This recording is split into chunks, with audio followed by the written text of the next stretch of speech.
বডিটা আসছে 8:30টার সময় ল্যান্ড করবে। ওখানে আমরা কলকাতা কর্পোরেশনের তরফ থেকে হাজব্যান্ড, ওনার ওয়াইফের জন্য গাড়ি সব রেডি থাকবে, আমি নিজে থাকব। ওখান থেকে নিয়ে আমরা এখানে আসব। মুখ্যমন্ত্রী নিজেও এক্ষুনি ওনার সাথে কথা বললেন, ওখানেও কথা বলেছেন। আমরা আছি, কিন্তু এরকম দুঃখের ঘটনা আর হয় না।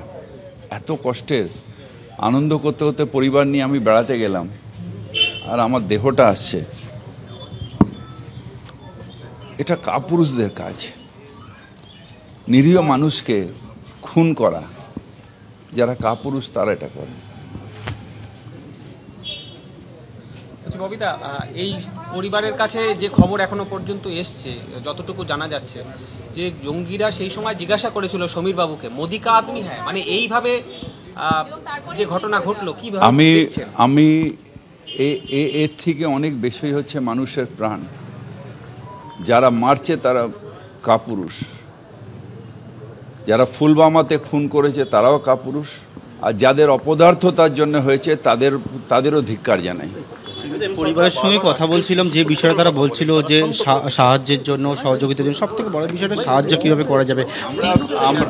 আমরা এ রাজ্যে যারা মারা গেছে তাদের পাশে আছে। মুখ্যমন্ত্রী নিজে উদ্বেগের সাথে আছেন, পরিবারের সাথে বারবার কথা বলছেন। এক্ষুনি কথা বললেন ওনার শালার সাথে, ওখানেও কথা বলেছেন।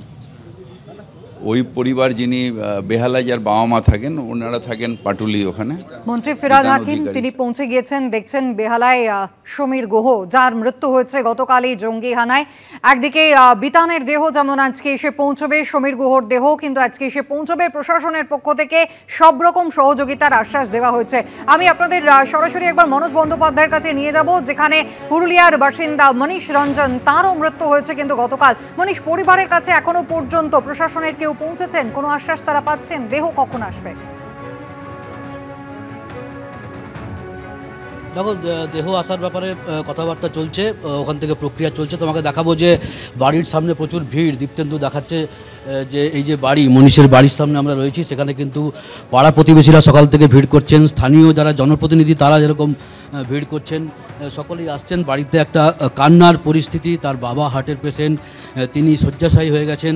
তার মা সকাল থেকে কেঁদে যাচ্ছেন, এবং তার ভাই, বাবা মা আর ভাই এখানে থাকতো, এবং মনীষ কিন্তু চাকরি করতো হায়দ্রাবাদে, সেখান থেকেই গেছিলেন। তোমাকে দেখাবো সরাসরি যে বাড়িতে তার পরিস্থিতি কীরকম, কান্না। তার যে মা, সেই মা দেখাবো যে কীভাবে কত মানে শোকে পাথর হয়ে গেছে, কি পরিস্থিতি।